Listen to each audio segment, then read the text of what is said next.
शैली के गर्भ में जैसे ही पूर्ण महीना होने लगा, शैली ने आकर के कहा, बोले अपने पंडित जी से कह देना। पंडित जी से कह दिया। धुंधली देवी ने बस अब होने वाला ही है। पंडित जी सोच रहे भोरे वाले केवल सत्यनारायण की कथा कह जाना, को मालूम न था। शैली के जैसे ही शिशु ने जन्म लिया, रात्रि में लेकर के उस बालक को धुंधली देवी को समर्पण कर दिया, गोदी में डाल दिया। बोले और धुंधली देवी से धन को लेकर के शैली 9 तो 11 हो गया। सवेरे डंका बजने लगा, पंडित जी के यहाँ पुत्र हो गया। भगवान करता है तो बुढ़ापे में हो गया। पंडित जी नाच रहे हैं, झूम रहे हैं। भैया ब्राह्मण की कृपा है, संत की कृपा है। पंडित जी महाराज के यहाँ आज पुत्र का जन्म हुआ है, उत्सव मनने लगे। भगवान की कृपा से जो गाय को फल दिया था, उसके ठीक 3 महीने बाद उस गाय के से भी पुत्र जन्म हुआ। पूरा शरीर मनुष्य जैसा, कान गैया के जैसे, गाय जैसे।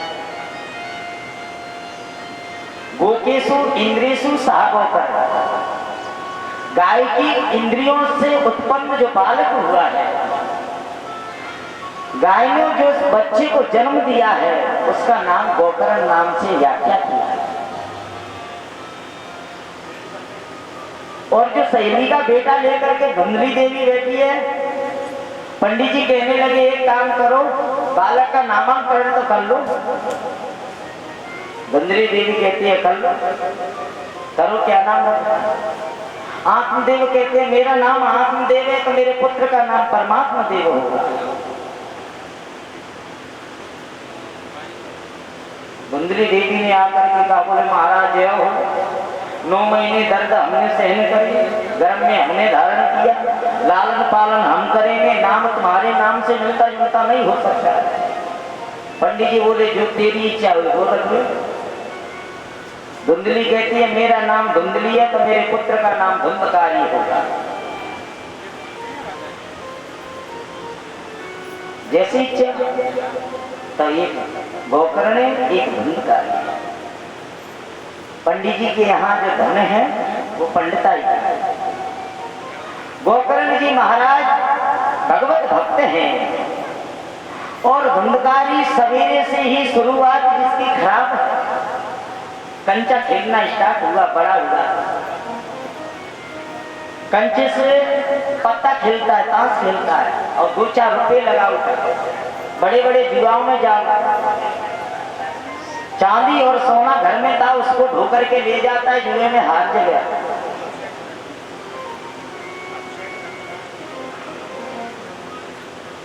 मैया ने कहा पुत्री तू गलत कर रहा है। जब बिल्कुल बिगड़ गया, शैतान बन गया, तब कह रही है मैया। भागवत में लेके है प्रथमे वयस्नाधीतम द्वितीय है नार्जितम धनम। पहली अवस्था में लायेति 5 वर्षाणी 10 वर्षाणी ताड़ता। 5 वर्ष का बालक है, शिशु है, तो उसको लालन पालन करो, है, लेकिन 10 वर्ष का हो गया तो उसमें थोड़ी ताड़ना भी दो।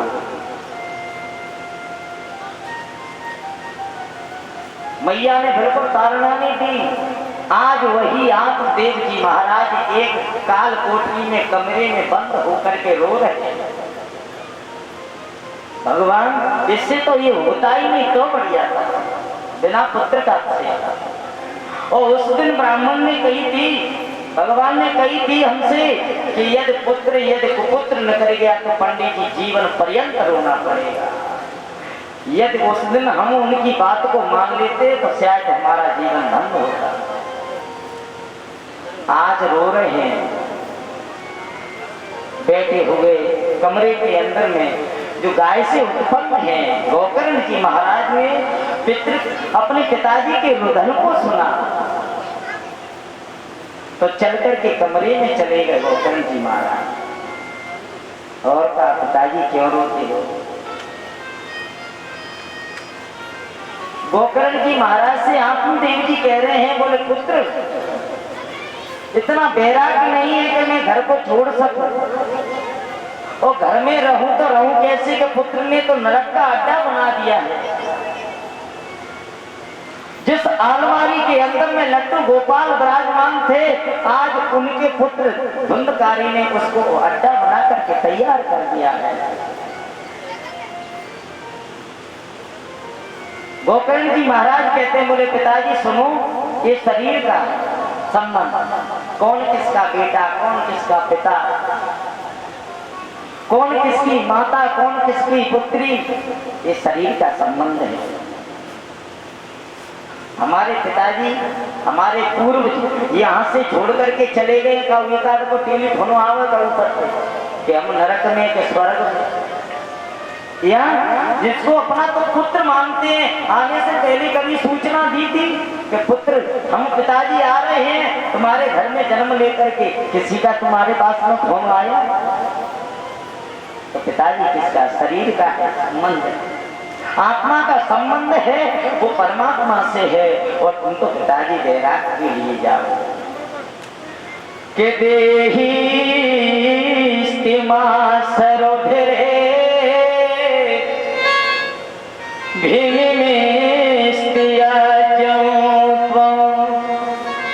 जाया सुधा ममता विमुचा। और पिताजी बोले पश्या निसम जगदिधो क्षण भंग निष्ठा जिदेरा झराग रसिको भव भक्त निष्ठा देहि स्तिमास रुद्रे भिन्निस्ति अच्युत्वम जाया सताद सुममतां विमुंचा पश्या निसम जगदिदं क्षणभंग निष्ठा वैराग विराग रसको भव भक्त निष्ठा।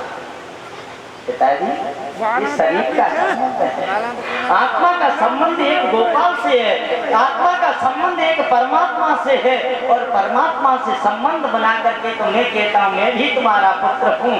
एक पुत्र कष्ट दे रहा है तो दूसरा पुत्र कह रहा है कि आप वन की ओर में जाओ, वैराग विराग रस को बैराग जाकर के वन में जाओ, ना किसी का पुत्र ना किसी का मोह और ममता को छोड़िए और वन में जाइए।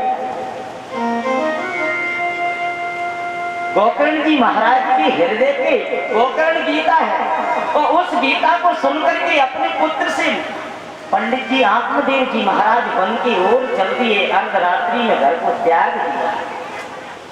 ये जो संसार वासना, संसार को छोड़ दिया और संसार को छोड़ करके वन की ओर चल दिया। वन में जाकर के रहे, सवेरे जैसे मालूम पड़ी सोए किसको? धुंधकारी। बोले पिताजी चले, तो नाचने लगा। बहुत डांटते थे, कभी कहते वहां मत बैठ, उसके साथ मन जा, उसके साथ मत रहे। भगवान करें तो चले ही गए। धुंधली देवी घर के अंदर,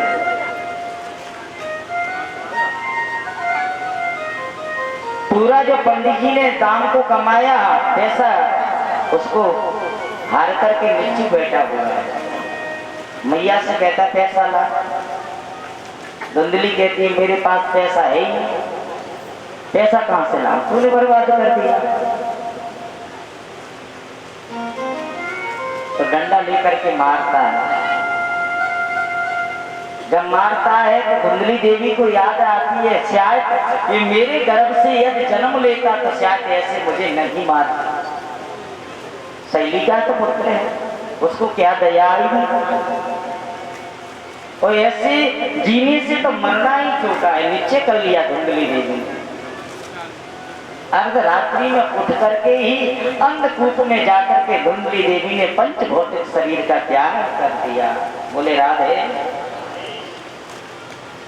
पिताजी चले गए, माताजी कुएं में गिर गई, अब अकेला रह गया। और परम स्वतंत्र सिर पे न कोई डांटने वाला नहीं है, तो लगाम खुल गई। अब लगाम खुल गई तो अकेला ही 5-5 वेश्याओं को घर में रख लिया। घर के अंदर में रह रहा है, कहीं से चोरी करता है, कहीं से डकैती डालता है। वेश्याओं ने सोचा एक दिन इसको तो मरना ही है, क्योंकि चोरी करता है। राजा को खबर पड़ गई तो ये तो मरेगा ही, लेकिन इसके साथ में हमको भी मरना पड़ेगा। इसलिए अब क्या करें, बोले धन को इकट्ठा होने दो। धन को इकट्ठा कर लिया, पांचों वेश्याओं ने मिलकर के माल की कोठरी बना करके रख दी और कहा बोले आज तुम कहीं नहीं जाओगे, घर पे रहो। मदरा पान पिलाया, खूब बेहोश कर दिया। पांचों वेश्याओं ने सलामना ही बेहोश करके जब पड़ा हुआ है धंधकारी, दो वेश्या उठ करके आए, दोनों ने हाथ को पकड़ लिया, पैर पटकने लगा तो दो वेश्याओं ने आकर के पैर को दबा लिया। और पांचवी वेश्या जाती है दौड़ करके, अंगारे खदकते हुए कोला लाती है। जब चिल्लाता है बोले बचाओ हो, बोले बचाओ हो, खदकते हुए अंगार उसके मुखार बिंद में ठूसती है। जिस प्रकार से तूने माँ और अपने पिताजी को कष्ट दिया था, तो मृत्यु तेरी भी सहज नहीं हो सकती है। पांचों वेश्याओं ने मिलकर के धुंधकारी को मृत्यु के घाट उतार दिया और गड्ढा खोद करके उसी के घर में उसको दफना दिया। बोले पड़ा माल की कोठरी लेकर के 9 तो 11 हो गया। मरने का समाचार जब भ्राताश्री को मालूम पड़ा, गोकर्ण जी महाराज तीर्थ यात्रा में, जो भाई मर गए हैं तो पिंडदान गया के अंदर में कर रहे हैं, धुंधकारी के नाम का पिंडदान कर रहे हैं गया के अंदर। और गया के अंदर में पिंडदान करने से भी कुछ फायदा नहीं हुआ, लाभ नहीं। गया के अंदर पिंडदान करने के बाद में गोकर्ण जी महाराज तीर्थों में भ्रमण करते हुए घूमते हुए जब आए हैं तो अपना गांव याद आया। गांव के अंदर में प्रवेश किया तो अपना मकान याद आया और मकान के अंदर में जब जैसे ही घुस करके गए तो शमशान के तुल्य पड़ा हुआ है। जिस घर के अंदर में दीपक नहीं जलता है, बिना पति के पत्नी की मांग सुननी होती है, उसी प्रकार से बिना पुत्र के घर में सुना है। और जब दो ही नहीं है तो इससे बड़ा नरक और दूसरा कोई है नहीं। घर के अंदर में गोकर्ण जी महाराज ने सोचा, बोले कहीं चले गए होंगे, घर के अंदर ही 1.5 बाई 1.5 का आसन लगा करके अपने भगवान का भजन करने लगे। अर्धरात्रि में गोकर्ण जी महाराज को सपन हो रहा है, भ्राताश्री बन के आ गए। कभी तो सांड बन जाते हैं, तो कभी हाथी बन जाते हैं, कभी घोड़ा बन जाते हैं, क्योंकि छाया का रूप नहीं होता है, कुछ भी बन सकता है।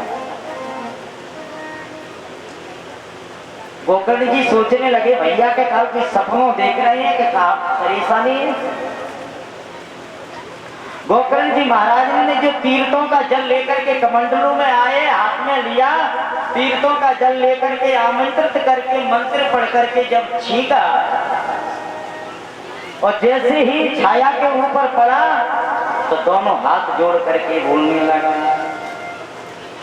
भ्राता तुदीयोस्मि धुंधकारी नामता। अरे भाई मैं तुम्हारा ही भाई हूँ, मेरा नाम धुंधकारी। गोकर्ण जी कह रहे भैया धुंधकारी तू जा रूप में, मैंने तेरा पिंडदान गया के अंदर कर आया, गंगा जी ने स्नान करा दिया। पितृ कहता है, छाया कहती है, बोले महाराज एक बार नहीं 1000 बार भी गया के अंदर में पिंडदान कर दोगे तब भी मुझे मुक्ति नहीं मिलेगी। तो अपने घर के देवताओं को ले जाते हैं, करौली ले जाते हैं, गंगा जी ले जाते हैं, पुरोहित को ले जाते हैं, साथ में आकर के चबूतरा बना करके बैठा देते हैं, बोले बैठ जाओ। भागवत का प्रमाण है, महात्मा का उपदेश है। गोकर्ण जी अपने भाई धुंधकारी का गया में पिंडदान करके आए, फिर भी उद्धार नहीं होगा। फिर भी छाया कहती है एक नहीं 1000 बार करके आओ, तब भी नहीं मिल सकता है। भैया तू हमें शांत है, जब अर्धरात्रि का समय तेरे लिए जरूर उपाय सो। गोकर्ण जी महाराज ने गोकर्ण जी महाराज ने सुबह 4 बजे अपनी क्रिया से निवृत्त होकर के भगवान सूर्यदेव को जल दिया। जल देने के बाद में प्रणाम किया। भगवान भास्कर सूर्य को प्रणाम करते हुए कहा प्रभु मुझे तुम ही मार्गदर्शन कराओ। भगवान भास्कर सूर्य आदेश करते हैं सप्ताहम कुरुवाचनम। सूर्य भगवान कहते हैं कि तेरे भाई का यदि उद्धार करना चाहता है अपने भाई का, तो श्रीमद् भागवत रूपी कथा का तो श्रवण करा दे, उद्धार हो जाएगा। गोकर्ण जी महाराज ने नगर के अंदर, गांव के अंदर में बुलबुला लगवा दिया, व्यास मंच को सजवा दिया। हजारों की भीड़, श्रोता समदा धुंधकारी जी महाराज के लिए आसन बिछा दिया। बोले तुम आओ, कहीं भी हो भैया, तुम्हारे लिए तुम्हारे हितार्थ में श्रीमद् भागवत को करा। अब छाया आसन तो बैठ नहीं सकती है, तो बगल में बांस का बगीचा, उस बांस के बगीचे में आकर के एक ग्रंथी में प्रवेश कर लिया गया। प्रथम दिवस की कथा विराम हुई, पहली ग्रंथि फट गई। हजारों श्रोता समदा बैठे हुए हैं, व्यास मंच पर विराजमान गोकर्ण जी महाराज उपदेश करते हैं।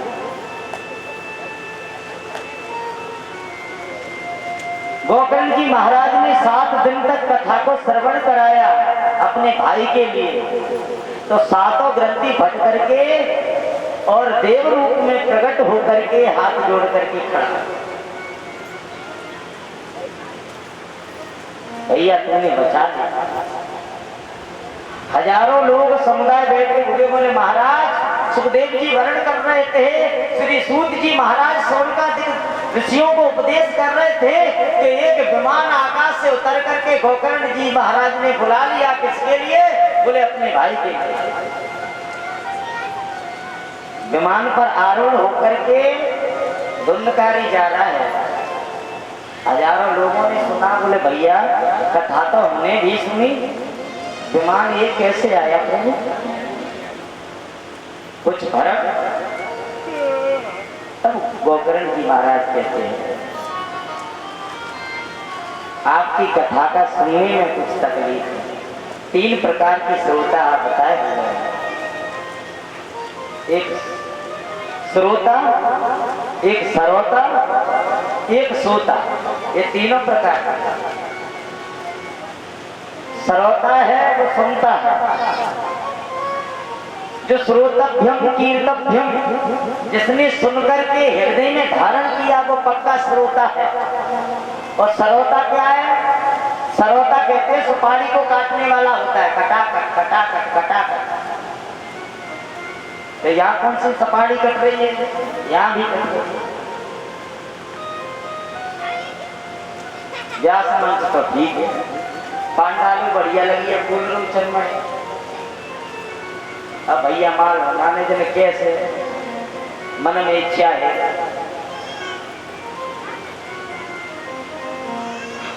हमारी तो समझ में ना बात आई। भगवत सज्जनों, पूर्वजों का आशीर्वाद होता है, भगवान की असीम अनुकंपा होती है। जन्म जन्म के जीव के जब भाग्योदय होते हैं तब कहीं ऐसी महफिल सजाने के लिए नहीं। अरे के बस का काम नहीं है। लाने में पसीना निकल जाता है जब पोती को लाता है। पूछो हमारे परिचित जी को कल। हाँ, बनखंडेश्वर से लेकर के और यहाँ तक बिल्कुल बनियान गीली है। इसको रखना बहुत बड़ा महबूबी टेढ़ी की है। कहने के लिए तो कुछ भी कहते। जीभ है जिसमें हड्डी नहीं है, मांस की है, इधर से पंट के इधर रखती, जो स्वयं करता है ना तब मालूम पड़ती है। तो सरोता कहते हैं काटने वाले को सुपारी काटता है। आज जाते तो नहीं जा पांडा ले पिते को ने बढ़वा देते ना बचेकी पे नन्नू आवत हजार कराने वाले में गलती, 1000 बक्ता में गलती। चटकोला तो ही रुपये इतना माल होना नहीं कहा पता। और बिन पग चला है और सुनाए बिनु काना और करी बिन कर्मा करे भी बिना पग चला है।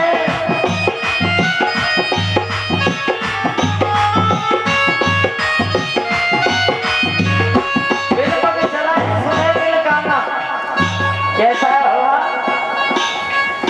बिन हाथ करोड़ों काम करे, बिन पैर चले, बिन कान सुने, बिन हाथ करोड़ों काम करे।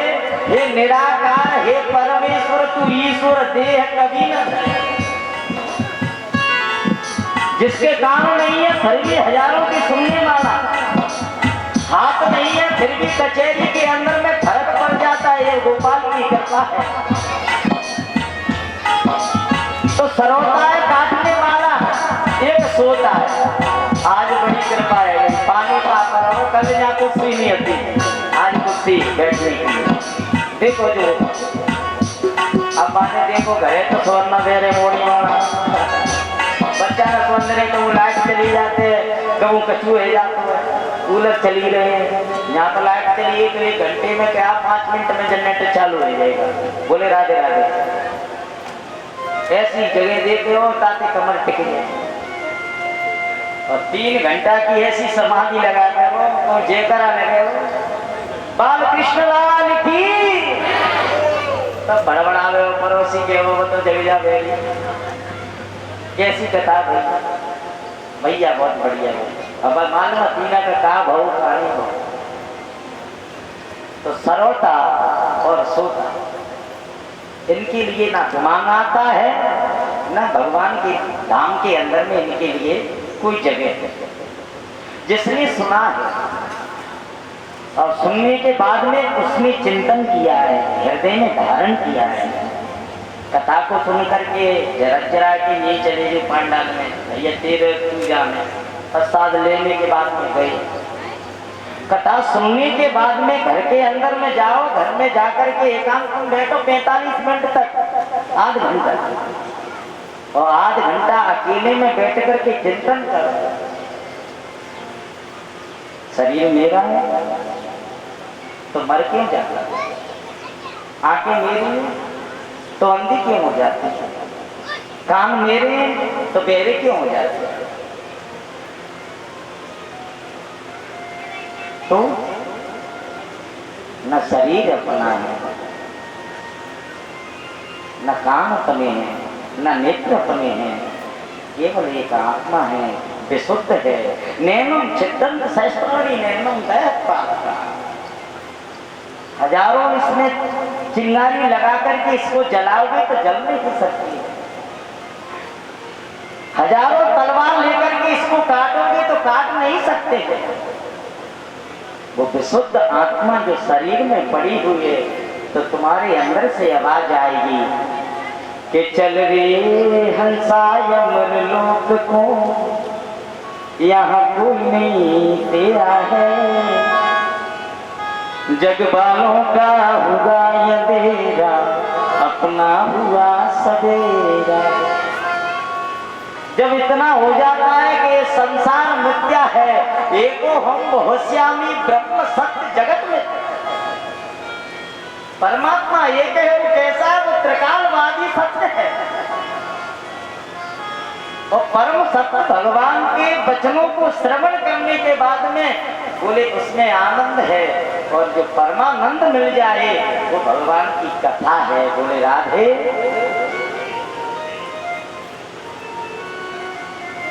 जय जय राधा रमण जय जय राधा रमण, जय जय राधा रमण हरि बोल। जय जय राधा रमण, जय जय राधा रमण, जय जय राधा रमण हरि बोल। जय जय राधा रमण, जय जय राधा बोलो। जय राधा रमण हरि बोल। जय जय राधा रमण, जय जय राधा रमण, जय जय राधा रमण हरि बोल।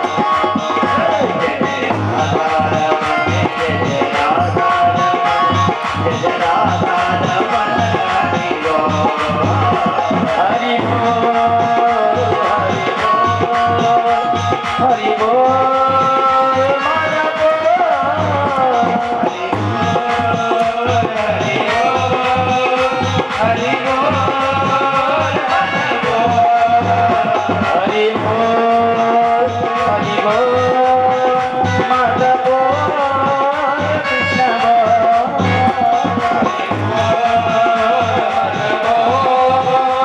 हरि बोल, जय जय राधा रमण, जय जय राधा रमण, जय जय राधा रमण हरि बोल। जय जय राधा रमण, जय जय राधा रमण, जय जय राधा रमण हरि बोल। जय जय राधा रमण, जय जय राधा रमण, जय जय राधा रमण हरि बोल। जय जय राधा रमण, जय जय राधा, जय जय राधा रमण हरि बोल। हरि महान की, लाल की जय हो। जय जय राधा रमण, जय जय राधा रमण, जय जय राधा रमण हरि बोल। जय राधा रमण, जय जय राधा रमण, जय जय राधा रमण हरि बोल। हरि बोल, हरि बोल, माधव बोल, कृष्ण बोल। हरि बोल, हरि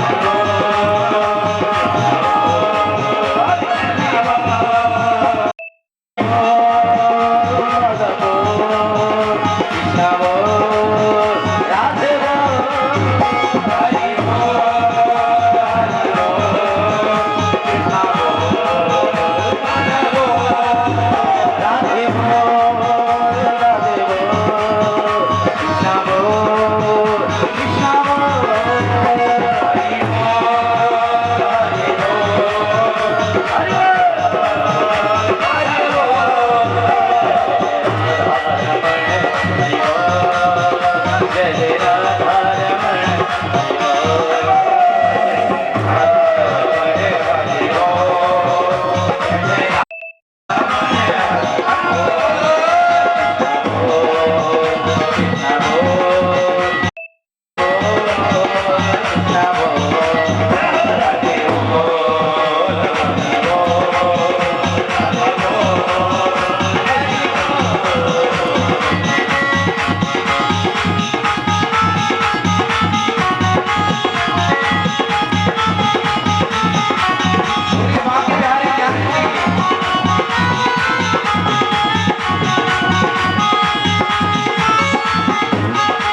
जय जय श्री राधे।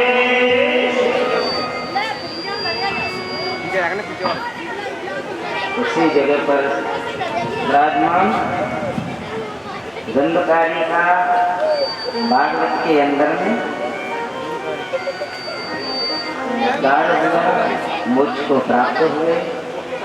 इधर में कनखुल के अंदर में हरिद्वार के अंदर में चारों भैया संत नारद जी को जब से कथा श्रवण करा रहे, 3 आसन बैठा दिए, बोले आओ भक्ति महारानी का जहाँ कहीं भी हो, यत्र पुत्र सर्वत्र, बोले यहाँ आकर के विराजमान हो।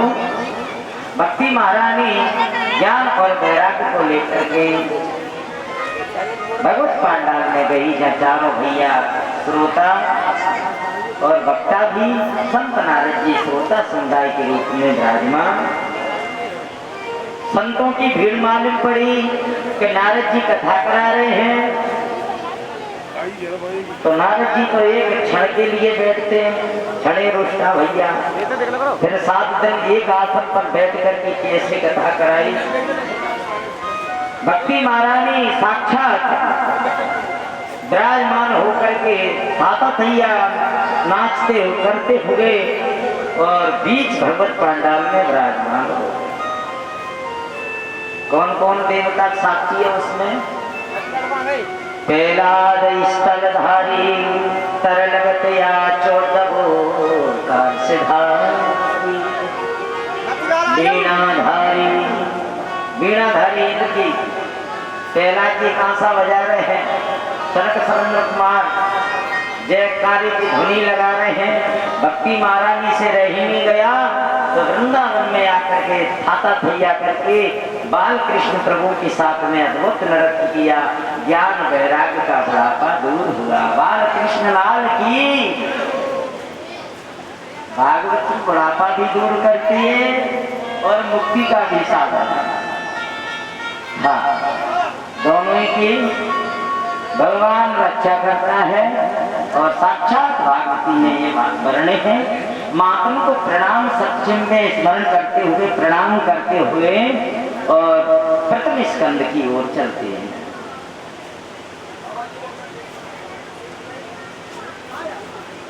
देखिए 1000 देवताएं माता के में जो जितनी पूजा करती हैं उससे बढ़कर के एक लोटा ले जाएंगी, 4 चिरौंगी ले जाएंगी, रेवड़ी ले जाएंगी। हम मंदिर के अंदर पहुंचे, मंदिर में जा रही है, धोए जाके मैया दुर्गा को समर्पण करती है। जलदा तो रेवड़ी उठाई, 4 भोग लगे।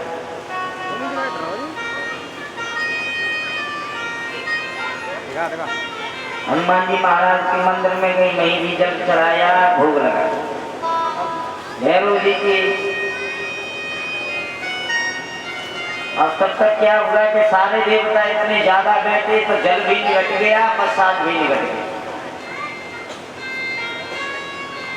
अब सोच रही है मैया चलते हुए, वो संतोषी मैया तो रह गई। जब मैं आ रही ना तो मैं घूर घूर के देख रही। कल के 4 और रेवड़ी बढ़ाए सूत जी महाराज के जो प्रसंग ने भगवान किसको पूजे किसको छोड़े।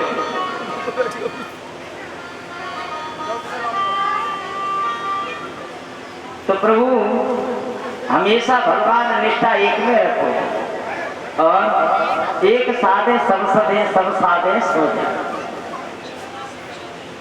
भागवत के अंदर में यदि रामायण घर के अंदर में कराते हैं तो उसमें राम जी का वंदन करते हैं, राम जी की स्तुति करते हैं। हनुमान चालीसा का पाठ करते हैं तो उसमें हनुमान जी की स्तुति करते हैं। नौ दुर्गा के अंदर में नवरात्रि आती है, उसमें दुर्गा जी का अर्चन करते हैं। लेकिन भागवत ऐसा ग्रंथ है, ना किसी देवी का नाम लिया, ना किसी देवता का नाम लिया और स्तुति पूरी की। ऐसा मंगलाचरण किया जिसमें सत्य की वंदना किया। जो सत्य कौन है? सत्य भगवान है। भगवान कौन है? बोले वो कृष्ण सत्य है। सच्चिदानंद रूपाया विश्वोत्पत्त्यादिहेतवे तापत्रय विनाशाय श्री कृष्णाय वयं। ऐसा भगवान त्रिकालवाद जो सत्य है, ऐसे सत्य की वंदना किया।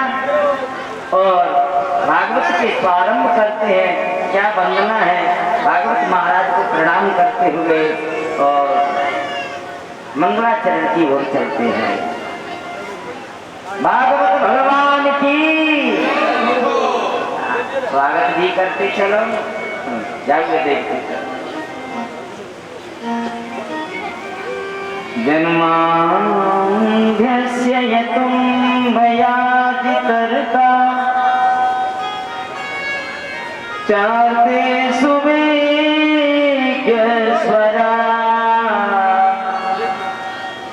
तेने ब्रह्महृदादिकवये मुह्यन्ति सूर्या। जन्माद्यस्य यतुर्वेदादिकर्ता चार्ते सुविज्ञस्वरा तेने ब्रह्म हृदयादि आदि कवये मुह्यन्ति यत्र सूर्याः तेजोर्वार मृतां यथा विनिमयो यत्र सर्गो मृषां प्रधाम्ना स्वेन सदा निरस्तकुहिकं सत्यं परं धीमहि।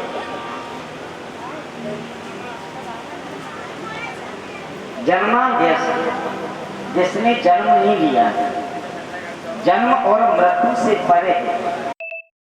आदर्श, जिसने जन्म लिया ही नहीं, बोले जन्माद्यस्य यतुर्व याद कर, और फिर भी संसार को रचाने वाला, संसार में दिखने वाला, जन्माद्यस्य यतुर्व याद कर चारते सुविज्ञ स्वराट तेरे ब्रह्म, ऐसा ब्रह्म तेरे ब्रह्म हृदयादि आदि कवये सूर्या तेजोर्वार मृदां यथा विनिमयो यत्र सर्गो मृषां धाम्ना स्वेन सदा निरस्तकुहिकं सत्यं परं धीमहि। किसकी वंदना किया, बोले सत्य की वंदना किया। सत्यम शिवम सुंदर, सत्य क्या है, धर्म को सत्य कहते हैं, धर्म है वो सत्य है, और वो सत्य है वो परमात्मा गोपाल है, वो भगवान श्री कृष्ण है। तो गोस्वामी तुलसीदास जी महाराज इसी श्लोक का खंडन और रामचरितमानस में कर रहे हैं।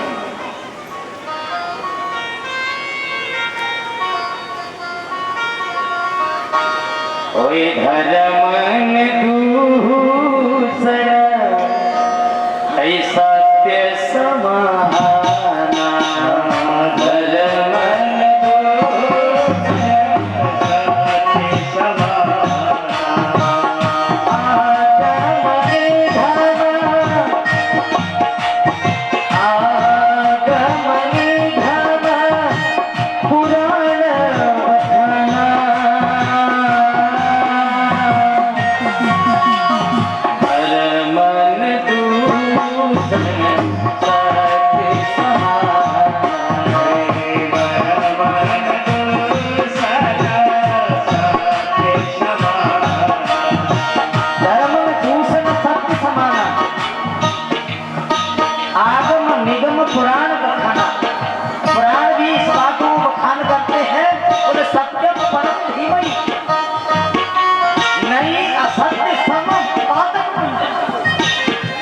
असत्य से बढ़कर के कोई अधर्म नहीं है, और सत्य से बढ़कर के कोई धर्म नहीं है। बोले राधे जन्माद्यस्य तुमको याद करता चाहते सुविज्ञ स्वर तेने ब्रह्म हृदयादि आदि कवये मुह्यन्ति यत्र सूर्या तेजोर्वार मृदां यथा विनिमयो यत्र सर्गो मृषां प्रधाम्ना स्वेन सदा निरस्तकुहिकं सत्यं परं धीमहि।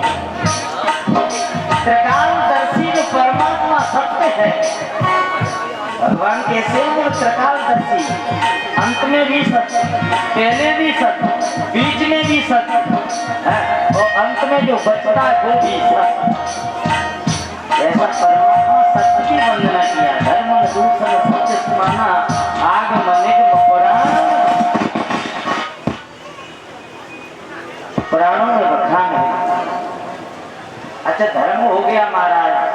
भक्ति का बंधन किया। धर्म क्या है? तो धर्मा प्रोचित के तबो यत्र परमो निवेशनां सता वेद्यं वस्त शिविदं तापत्रयोन्मूलनम् श्रीमद्भागवती महामुनिकृते किं वा परमेश्वरा सद्यो अद्यवरुद्ययात्र कृतिवी सुस्वरूभिवेक्षण धर्मा प्रोचित केतवो यत्र परमो निमिषराणां धर्म क्या भैया? सत्य हो गया। अब धर्म क्या चीज है? तो गोस्वामी तुलसीदास जी बताते हैं के पराहित सारी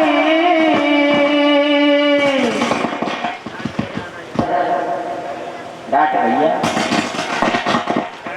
व्यवस्था है।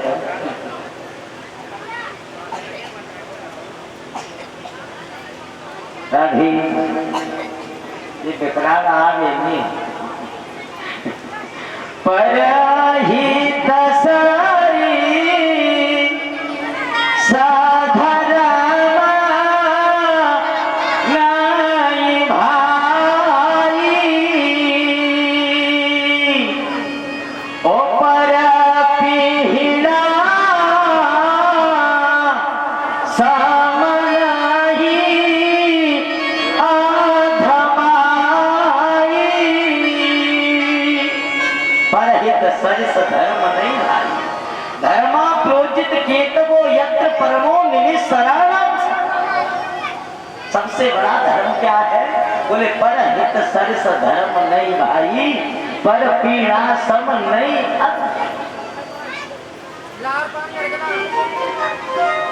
दूसरों का हित करना ही सबसे बड़ा धर्म। गिरते हुए को उठाना ही हमारा धर्म है। और चलने वाले को फिर ऐसा आवाज दे तो चल ही रहोगे। पर हित सरिस धर्म नहीं भाई पर पीड़ा सम नहीं है तुम्हारी। अपने द्वारा किसी को कष्ट पहुंचाना ही अधर्म है।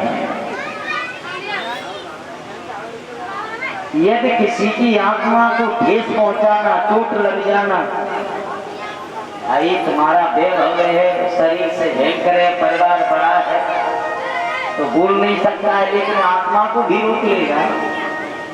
भगवत सज्जनों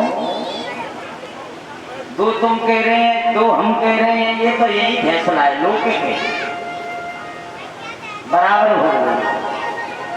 ये दो चार गाली दे जाए फिर भी शांत हो जाए। दो चार गाली दे जाए फिर भी भाई बड़ी हृदय से चिपका करके आए पड़े तो एक आध डंडू दे जाए तो भाई हाँ बोलो मत। लेकिन जब वो फैसला करता है ना इंतजार करो समय जब फैसला लेता है और जब वो फैसला कराता है उसे संसार देखता है दुनिया देखती है। तो धर्मा प्रोजित केतवो यत्र परमो निमिषराणां सतां वेद्यं वस्त मस्त शिविदं तापत्रोन्मूलनम् श्रीमद्भागवते महामुनिकृते किं वा परमेश्वरा सद्यो हृद्यवरुद्ध यत्र कृतिवी सुस्वरूपयुक्ति। जिस समय तुमने बस सोचा ये कि कथा में जाएंगे इतना कह दिया है कि आज जाना पड़ेगा नोटा दिया आया है उपलब्ध हुआ। उस समय हरि तुम्हारे हृदय में अवरुद्ध हो गए तो स्वरूप विवक्षणा उसी पल उसी क्षण परमात्मा हरि तुम्हारे हृदय में अवरुद्ध हो गए। बोले तूने सोचा है मैं तेरे हृदय में प्रकट हो गया। ये धर्म है।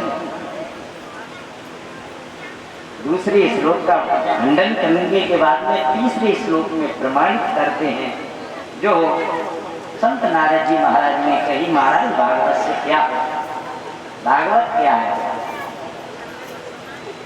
बड़ा हृदय से आगमन करते हुए तृतीय श्लोक की ओर चलते हैं। क्या है? बोले निगम कल्पतरोरिगल्पं फलम् सुखमुखामृतद्रविषैहतं पिबत भागवतं रसमाल्यं मोरहो रसिका भुवनावता। निगम कल्प तरोर गल्पम फलम। निगम कहते हैं वेद को और निगम कहते हैं वृक्ष को। वेद रूपी वृक्ष है अर्थात वृक्ष की जड़ को कोई नहीं खाता है, ककावने खाई है एक आदमी, लेकिन में वृक्ष पे लगे हुए पके फल को दुनिया संसार खाता। तो वेद क्या है? बोले वेद एक वृक्ष है, निगम कल्प तरोर गलितम फलम, और उसका फल श्रीमद् भागवत है। और संसार दुनिया में फल दुनिया खा रही है, लेकिन पेड़ की डाली को कोई नहीं खाएगा, और खाएगा तो दांत टूटेंगे। बोले राधे राधे। तो निगम कल्प तरोर गल्पम फलम सुख मुखामृत द्रव्य संयतम। भाई जी ऐसा बताते हैं कि जिसमें तोता हड़िया यदि चेंच माचे अपना मुंह लगाए थे, चाहे वो आम का फल हो चाहे वो बेर हो, लेकिन उसमें बड़ा स्वाद होता है। अब ये भगवान जाने कि मीठे में मुखारबिंद लगाता है या उसके लगने के बाद में मीठा होता है, लेकिन होता जरूर है ये परमानेंट। तो निगम कल्प तरोर गलितम फलम सुख मुखामृत द्रव्य संयतम। वेद रूपी वृक्ष का फल ही श्रीमद् भागवत, और वो भी किसके द्वारा? बोले सुख मुखामृत द्रव्य संयतम। स्वयं सुखदेव जी महाराज ने अपने मुखारबिंद से गाया, तो अधिक मीठा सुख मुखामृत द्रव्य संयतम पिबत भागवतम रसमाल्यम। यहाँ देखिए कर, यहाँ पीना लिखा है, बोले पियो। कैसे पिए भैया? सिलपे बटके पानी में घोल के लस्सी बना के पिए। तो पिबत भागवतम रसमाल्यम, या यहाँ लिख देते सुनियाम भागवतम रसमाल्यम। बोले सुनो काम चल जाएगा। यहाँ लिख रहे हैं बोले पिबत भागवतम रसमाल्यम, बोले इसको पियो। पीना क्यों कहा गया? पीना इसलिए कहा गया है कि कान से कान रंग फुटर से इसको धारण करने के बाद में कान के द्वारा और हृदय के अंदर में इसको पी जाओ। समझ में नहीं आई? सब एक मूर्ति कलाकार ने दो मूर्ति बनाई, तो दोनों मूर्ति पीतल की, और दोनों मूर्तियों पर वशिष्ठ देव नाम लिख दिया नीचे। राम जी के गुरु जी वशिष्ठ। वजन 40 केजी दोनों मूर्तियों में बराबर, रंग रूप बराबर एक जैसा। देखने के लिए पहुंचाई दी।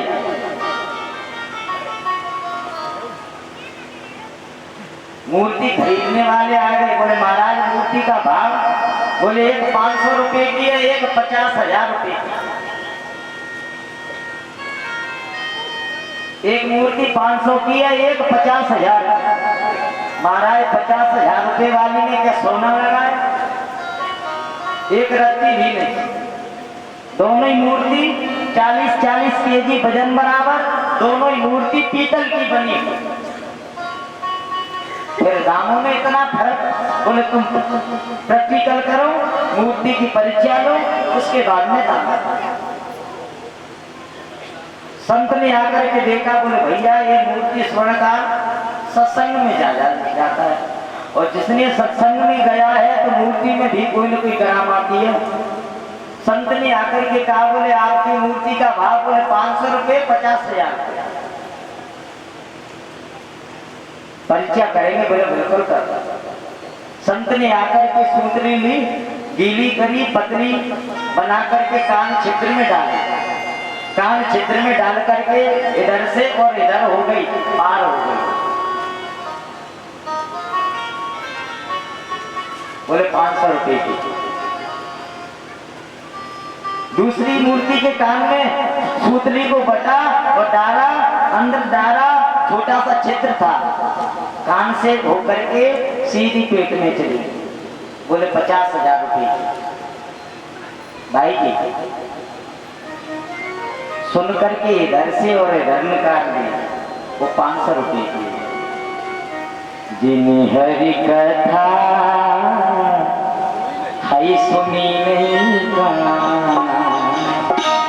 जिन हरि कथा सुनी नहीं गाना, जिन हरि कथा सुनी नहीं गाना, सबन रहंद नहीं भवन समाना, सबन रहंद नहीं भवन समाना, सबन रहंद नहीं भवन समाना, सबन रहंद नहीं भवन समाना, जिन हरि कथा सुनी नहीं गाना, जिन हरि कथा सुनी नहीं गाना, जिन हरि कथा सुनी नहीं गाना। जिन कानों ने कभी हरि उस परमात्मा की कथा को सुना ही नहीं, तो गोस्वामी तुलसीदास जी कहते हैं वो मूर्ति 500 रुपए की है। और सुन करके बोलता प्रश्न लोण की साल माँ चल रही है, माँ चल रही है, कहाँ पर। और फिर जाए ऐटा ले जाए, माला ले जाए, 1,000 कुछ। भगवान कहते हैं भागवत निगम कल्प तरोर गलकम फलम सुख मुकाम मृत द्रव्य संयुतम केवत भागवतम रस। यो नहीं तो उन्हें मोर यो रस का भूभाव का। एक बार नहीं, 2 बार नहीं, 10 बार नहीं, बोले 1000 बार नहीं, बोले बार बार। क्यों? कि रामचरित जे और सुनत अघाही, और रस विशेष जाना तिनु नाहि। रामचरित जी सुनत अगाही, रस विशेष जाना तिनु नाहि। कौन गाता है? बोले जिसने कभी परमात्मा उस कथा हरि का श्रवण ही नहीं किया, जो कभी सत्संग में गया ही नहीं, जो जानता ही नहीं, जिसने संत का संग ही नहीं किया, जिसने सज्जन पुरुष का ढंग बैठो ही नहीं, जिसने भागवत कभी ग्रंथ को पहचाना ही नहीं, ऐसा व्यक्ति रामचरित जे सुनत अगाही, रस विशेष जाना तिनु। और जानते नहीं भगवंत कथा रुचे कीजिए, नहीं शास्त्र की बात पे ध्यान धरेंगे। पढ़ के अंग्रेजी कहेंगे सहा, होटल में जाए मधुपान करेंगे। कहीं खंडन तीरथ जिन मंदिर का, कहीं खंडन तीरथ जिन मंदिर का, और पुण्य कथा और दान करेंगे। भगवंत कथा रुचेगी, रामचरित जी सुनत अघा। वो अगा जाता है जिसने देखा ही नहीं। लेकिन भगवान कहते हैं प्रभु ये समुद्र के समान जो हमारी तुम्हारी जो कथा है ना प्रभु, भरे निरंतर हो न पूरे। हे प्रभु, इतनी आपकी कथा सुनने के लिए हो जाए कि कान वो मेरे हैं वो समुद्र के समान हो जाए, जो आपकी कथा वो नदियों के समान बनकर के मेरे समुद्र रूपी कानों के द्वारा हृदय पुट में जाकर के समाहित हो जाए, तब भी ये तृप्त नहीं हो। रस विशेष जाना नहीं, यदि परमात्मा के उस रस को पान कर लेता है, उस रस में डूब जाता है, वो रस कौन सा है? वो रस ही भक्ति रूपी है। और जब भक्ति हृदय में हो जाती है तो ज्ञान आ जाता है, वैराग्य छा जाता है। बोले राधे। और हृदय में जब तक भक्ति नहीं है तो आज बैठ गए, बैठ के चले गए, आए भजन को होटल लागे कपास तो निगम कल्प तरोर गलकम फलम सुखम कामृत द्रव्य संयतम पेवत भागवतम रसमाल्यम मोर हो रस का भूलवा। एक बार नहीं 1000 बार पियोगे, 1000 बार पीने पर भी ये तृप्त नहीं होती है। और मिल जाए और पियो, और जितना पियोगे उतना ही ज्यादा आनंद आएगा, और जितना पियोगे उतना ही ज्यादा भक्ति में हृदय में आगमन होगा, और वो भगवान की कथा मिल करके उसी में डूब जाएगा, वो परमात्मा की कथा में विलीन हो जाएगा। बोले राधे। मोर हो रस का भुगल, एक रसिक है एक भावुक है। भाई जी 10 लाख रुपए लगाने के बाद में भी शायद कन्फर्म नहीं है कि टिकट मिल जाए। सुनने वाला तो पक्षी ही कर सकता है, जो सुनेगा, जो जागेगा वो पावेगा, और जो सोएगा वो खोएगा।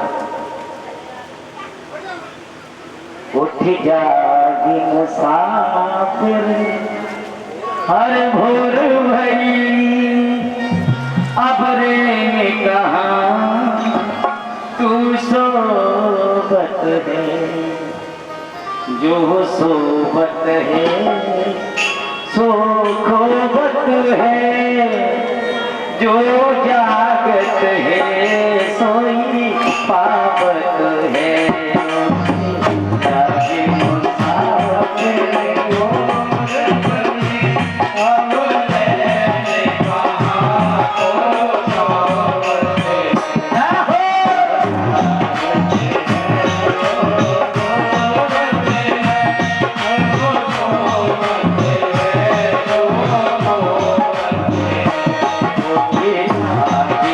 Ah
सीता राम राम राम राजा राम राम राम सीता राम राम राम राजा राम राम राम सीता राम राम राम राजा राम राम राम सीता राम राम राम राजा राम राम राम राजा राम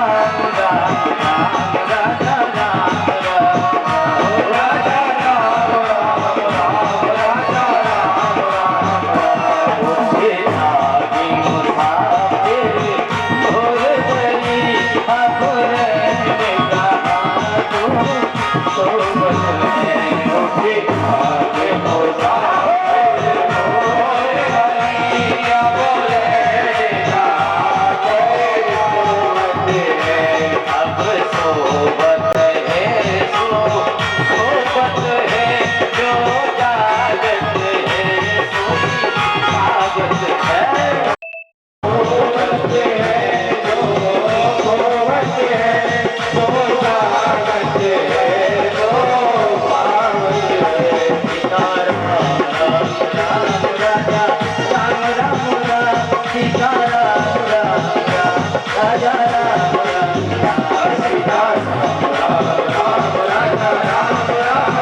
राम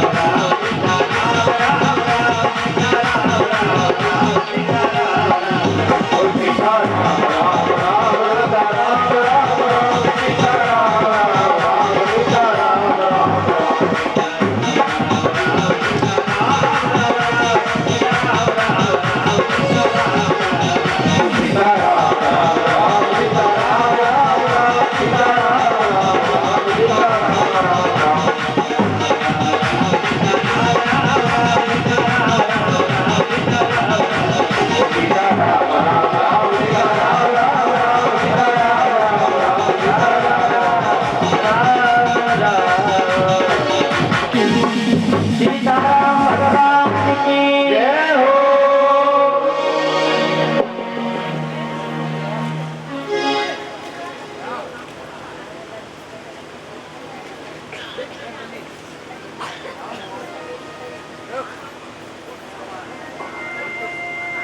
राम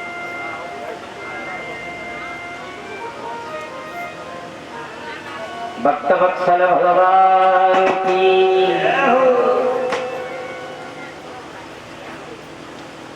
व्यास जी महाराज सत्य पुराण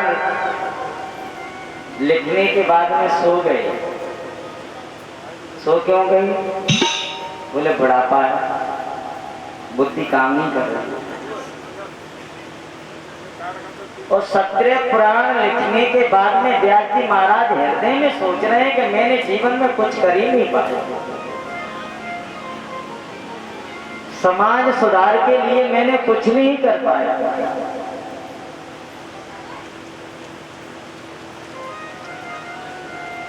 अष्टादश पुराणेषु व्यासस्य वचनं द्वे परोपकाराय पुण्याय पापाय परपीड़न। लेकिन 17 पुराणों को लिख दिया है, रच करके रख दिया है।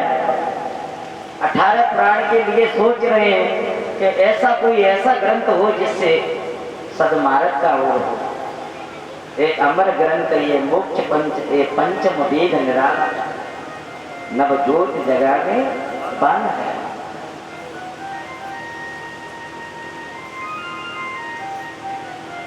नारद जी महाराज आ गए। व्यास जी के पास में पहुंचे, बोले बाबा कैसे दुख ठीक रहे हो? व्यास जी महाराज कहते हैं कि मैंने जीवन में प्राणों को लिखा, लेकिन मेरे मन में शांति नहीं।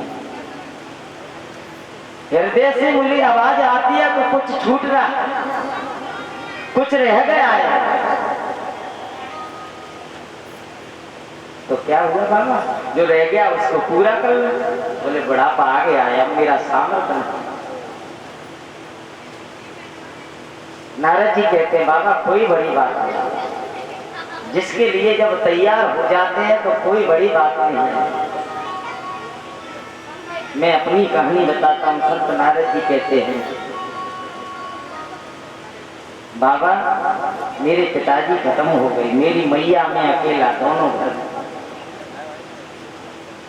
जीना हराम हो गया। मैया ने जाकर के मेरी गोदी में मुझे लिया और गोदी में लेकर के संतों के आश्रम पर चले गए।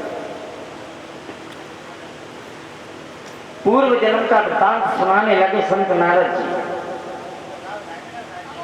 संतों के आश्रम में बाबा मैं चला गया। मेरी मैया हाथ जोड़ करके प्रार्थना करती, बाबा यदि आपकी कृपा हो जाए, आपका आशीर्वाद हो जाए तो बस केवल 2 वक्त का प्रसाद मुझे तो मिल जाए, और जो आप कहेंगे वो हमारी तुम्हारी सेवा करेंगे।